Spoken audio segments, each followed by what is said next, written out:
एक ज्ञानेश्वर माऊलींचं परण आहे.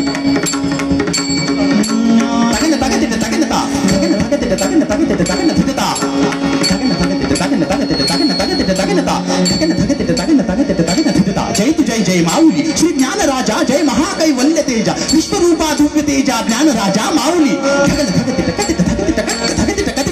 जय तु श्री गुरु चरण ध्याता नमो संता कृपावंता दिव्य रूपा ज्ञानवंता ज्ञान राजा माऊली. नगनता आनंद मूर्ती दया मूर्ती ज्ञान मूर्ती ज्ञानदा योगी अद्भुत महाज्ञानी जय तु ज्ञानेश्वर अनादि. मधुर बाजत जय मृदंगा.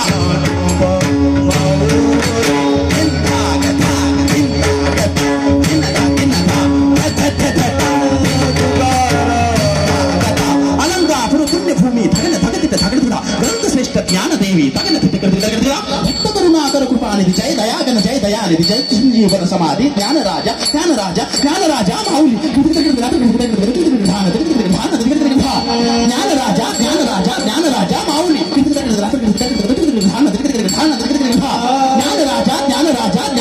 माऊली.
श्री अनंता पालन करता रत्नभूषिता विठुराया सुंदरीक वरदा विठ्ठला परमानंदा भक्तवत्सला तगन धिंता ग्रहान कथित तगन सुखकारक तू दुःखहारक तू चिंताहारक श्री भगवंता तगन करुणाकरा हास्यवदना कृपासागरा मधुसूदना धरन्न नगतिकथा पोषिंदा त्रैलोक्य रक्षका गोविंदा दुःखहारका निर्वाण नायका भक्त पोषका जगत व्यापका विठुराया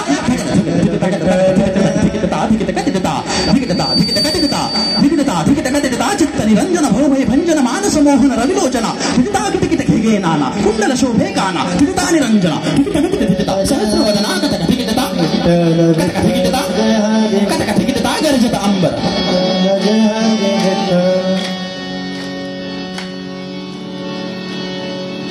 तर गर्जत अंबर या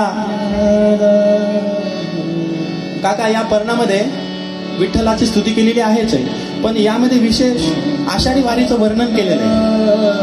तर आषाढी वारीला सर्व आपण इथे वारकरी जमलेला आहोत, आहे का नाही. आपण पंढरपुराला जेव्हा जातो तेव्हा मध्ये वाकरीच्या रिंगणामध्ये, आहे का नाही, सर्व दिंड्या एकत्रित येतात.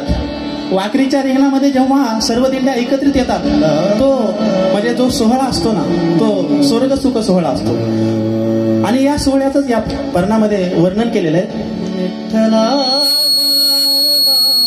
वाकरीच्या रिंगणामध्ये सर्व दिंड्या एकत्रित आल्या. त्र्यंबकेश्वरवरून निवृत्तीदादांची पालखी वाकरीच्या रिंगणात पोहोचलेली आहे. निवृत्तीदादांची पालखी, संत ज्ञानेश्वरांची पालखी आळंदीवरून आली आहे. सासवडवरून संत सोपान काकांची पालखी आलेली आहे. मुक्ताईंची पालखी आली. पैठणवरून संत एकनाथांची पालखी आली आहे. देहूवरून जगद्गुरु श्री संत तुकाराम महाराजांची पालखी आली आहे. आणि या सर्व संतांच्या पालख्या एकत्रित आल्यात आणि एका पालखीमध्ये हजारो दिंड्या आहेत आणि प्रत्येक दिंडीमध्ये, एका दिंडीमध्ये हजारो वारकरी आहेत. असे लाखो वारकरी या वाकरीच्या रिंगणामध्ये भजन करण्याकरता सज्ज झालेले आहेत. विठ्ठलाचं भजन करण्याकरिता सज्ज झालेत.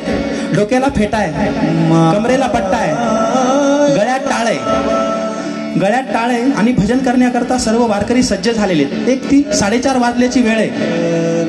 इकडे लक्ष द्या. 4:30 वाजल्याची वेळ आहे आणि थोडं आभाळ आल्यासारखं वातावरण झालंय. आणि आकाश गरजायला लागलंय. आकाश कसं गरजत आहे पहा एका पक्वजाच्या वाक्यामध्ये. तर गरजत अंबर